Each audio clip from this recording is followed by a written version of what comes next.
Oregon with their largest lead in the second set, up by 7. Looking to take the second after a 27-25 first set win for the Wolverines. Cora Taylor been at the line of service for this 4-0 scoring run for the Ducks. Jacobs from the back row is rejected. And the reason why the Ducks have been able to go on this little scoring run, this is a poor rotation for the Michigan Wolverines. Their best hitter is stuck in that back row. She's getting back sets, but it's just she's not getting good hits on the ball because these Oregon blockers are able to set up right in front of her. Clemente pounds one, but it's played up, sent over on one from Jacobs. Vallette sends one out of play. That ends the Oregon scoring run. Michigan with a bit of life, but a lot more work to do in the second. Yeah, and if you're Michigan, that's the start of what needs to happen. You need to start rolling your blockers to these attackers. It seems like Oregon's just getting free swings at the ball, especially in this set. But when you roll those blockers, it causes those miss hits like we just saw from Vallette. So far in this match, Owen, Oregon's hitting .417. Just for context, they average about .249 on the air, and a huge part of that has been Alana Clemente. And when Clemente is playing like this, you got to think, who is this Oregon team not able to beat? When she's just getting free swings at that ball, that left hand is cocking back into that motion. She seems almost unstoppable. Vallette uncorks the service to the back corner. And Valentina Vallette, how about a game from her? She's getting it done on all sides, back in the service line, in the back row, and in the front row swinging as well. She unleashes this one, same spot.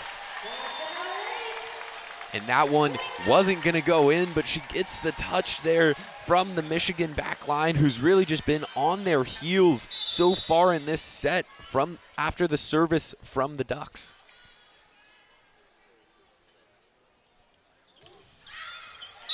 And you know that Michigan is thinking about how many times they've seen this in practice last year. Players like Jacobs and Demetrician, who have been on this Michigan squad for a little while now, have played a bit with Valentina Vallette. Seen that serve probably quite a bit in practice.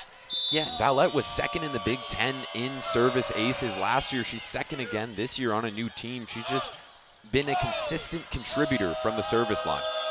Demetrician swipes one off the block.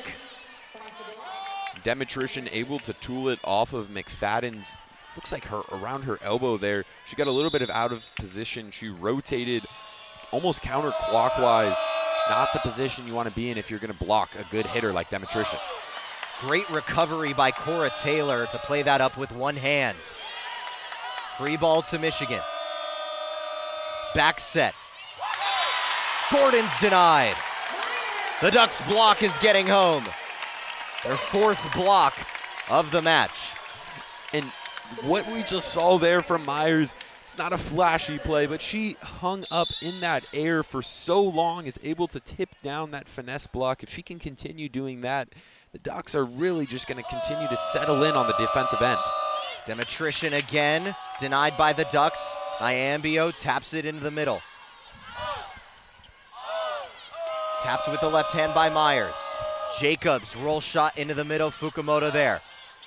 Clemente off the block and down. She will not be denied. She's hitting over .650 with 13 kills on 17 swings. Unbelievable from the star freshman. Moore in the shotgun. Ball spotted just inside the left hash. 1st and 10 from his own 25. As this play is blown dead, as another flag comes out, and it's another false start. Seen a few of those today from both teams.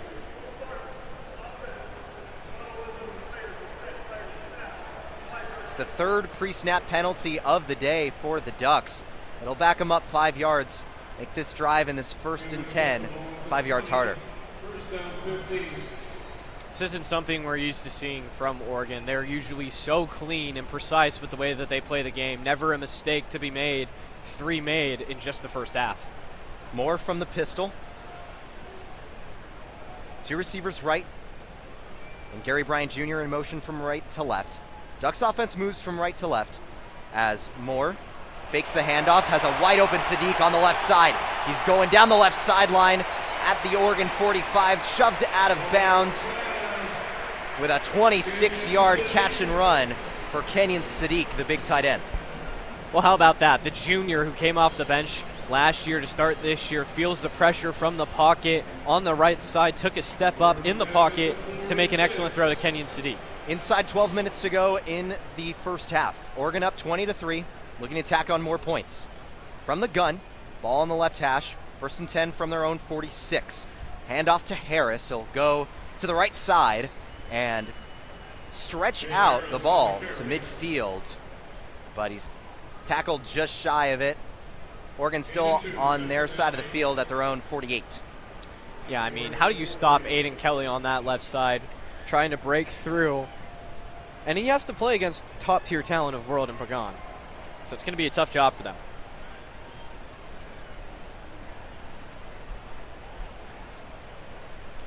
Moore comes out here from his own 48 with 2nd down and 8. He's in the pistol, running back to his left and behind him. He hands off to the running back behind him, who will stretch it out to the left, get to midfield, plow through a defender, outside the numbers on the left side, into Oklahoma State territory. Makai Hughes plowing through defenders for 4 yards. So huge block on the left side part, on the right side part of the field. But Makai Hughes, the Tulane transfer, getting his first few reps here in the game. There's a lot of hype around Makai Hughes, and people were asking why wasn't he more involved in the offense last week. He gets a big carry there. Sets up 3rd down and 3. Ball spotted on the Oklahoma State 47. Moore in the gun, Lamar in the backfield, 2 receivers to each side. They hand it off to Lamar. He'll take it up the gut, looking for the 1st down, and he's got it. Ball spotted just about a yard forward of it, and it'll be at the Oklahoma State 43-yard line with a new set of downs. So first 3rd down conversion for the Ducks today, pushing it. An excellent job by Jaden Lamar. Number 27 had a few good plays against UCLA, Purdue last year. Moore again in the shotgun. 2 receivers left. 1st and 10 from the Oklahoma State 43. Snap to Moore. He fakes the handoff.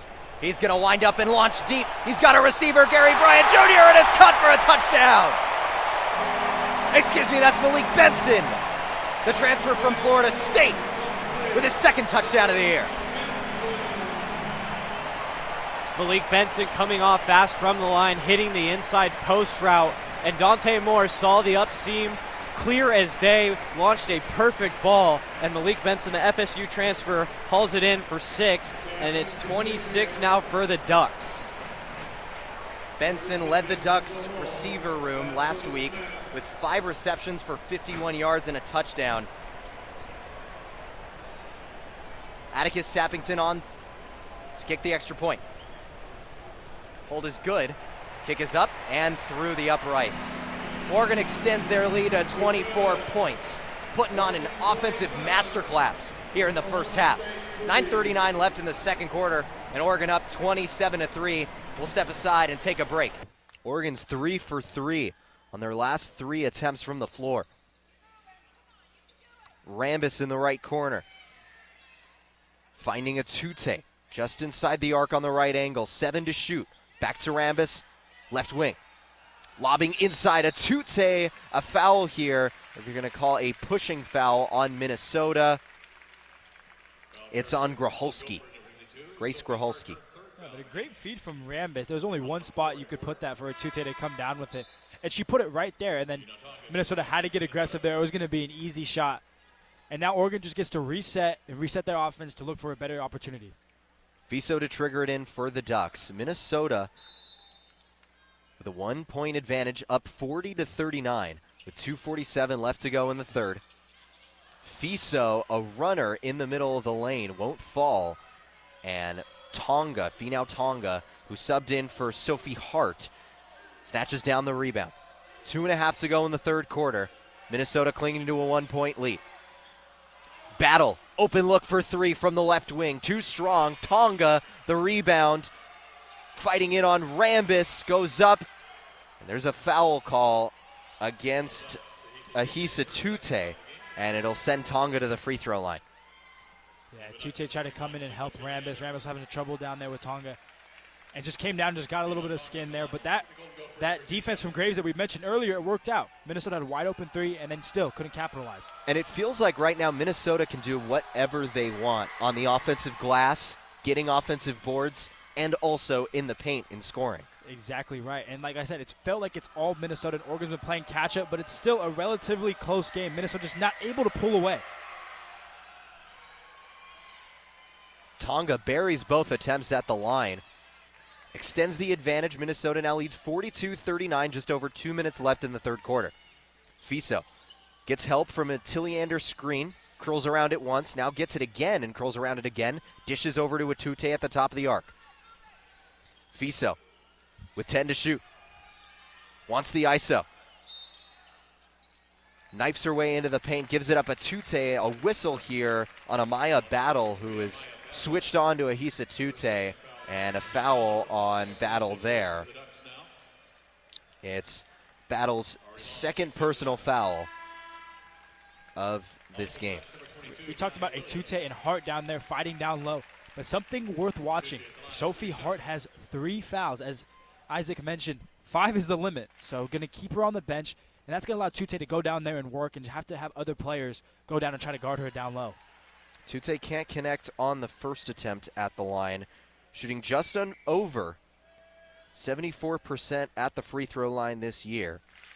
She's started the last 5 games. This will be the 6th consecutive start, which are her first starts of the season. And she scored 10 or more points in 9 of the last 12 games for the Ducks. She's got 8. She makes the second attempt, makes it a 42-40 game. Minnesota still with the lead. 1:48 left to go in the third quarter. As Tonga trying to go right into the paint and score again, but this time Tilliander holds strong, boxes out for the rebound. Janiyah Williams on the other end. A quick trigger 3 won't fall, and Gracholski able to snatch down the rebound. Minnesota running their offense. Battle, now Braun has it in the right corner.